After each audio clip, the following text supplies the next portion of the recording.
Snow muffles sound but not violence. In the fading light of a February evening, two cars sat in an empty industrial lot, their doors open, their windows shattered, their interiors painted with blood. One man lay motionless, already beyond saving. Not far away, a woman, pregnant, barely conscious, dragged herself across frozen ground, leaving a trail behind her, desperate to be seen before the cold or her wounds finished the job. Hours earlier, nothing about that meeting was supposed to end this way. The warehouse sat quiet on a Sunday, its vast lot empty, its security cameras blind to the corner where two vehicles would soon park. Tyler Pratt arrived just after 5, his girlfriend Jordan Romano beside him, a pizza box in hand, something casual, something friendly. It was meant to be business mixed with familiarity, the kind of meeting where deals are discussed and then forgotten over dinner afterward. But beneath that surface was pressure. $500,000 worth. Tyler had invested heavily in a venture pitched by someone he trusted, Oliver Carafa. The idea had seemed timely, even profitable, buying personal protective equipment during a global crisis and reselling it overseas at a premium. The returns promised were enormous. Too enormous, perhaps. Still, Tyler had believed in it. Believed in Oliver. And now he wanted his money back. Deadlines have a way of revealing truth. As February turned toward March, excuses ran out. Profits that had been promised never materialized. Documents that once looked convincing began to feel hollow. Tyler wasn't a patient man when it came to money, especially his own. So Oliver made a decision.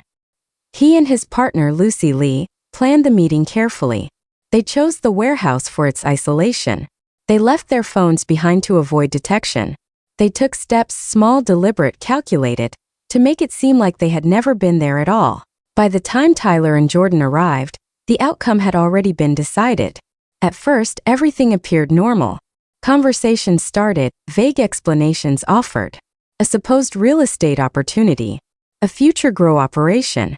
A realtor who was on the way. It was all just believable enough to keep things moving. But tension builds in silence, in glances, in the subtle shift of tone when something doesn't feel right. Tyler sensed it. Jordan would later recall how uneasy the moment felt, how Lucy, usually polished and confident, seemed withdrawn, distracted. Not dressed for a business meeting. Not behaving like herself. Something was wrong. Then everything broke.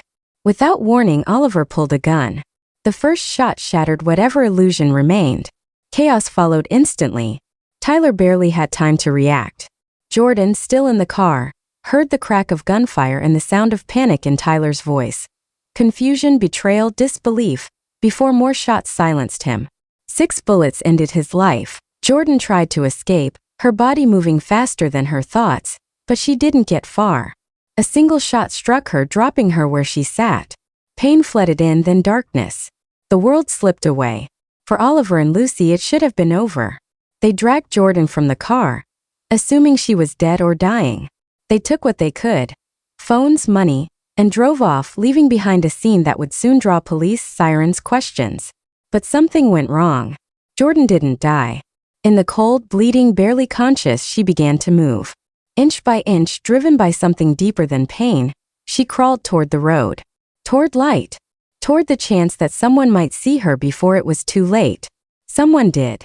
By the time police arrived, Tyler was gone. Jordan clung to life, though barely. The child she carried would not survive. And the people responsible were already disappearing. Oliver and Lucy didn't wait to see what happened next. They knew the risk. They knew what a surviving witness meant. Within hours, they began to run. They abandoned their normal lives with precision. Cars were switched. Clothing discarded. Evidence dumped in garbage bags, bloody fabric, a wig, ammunition, left behind like fragments of a failed disguise. By morning, they were already moving again. A taxi. A train. A flight. Canada disappeared behind them as they crossed into Europe, chasing distance as if it could erase what they had done. For a time, it almost worked. They moved through cities quietly, staying with contacts, blending into unfamiliar streets.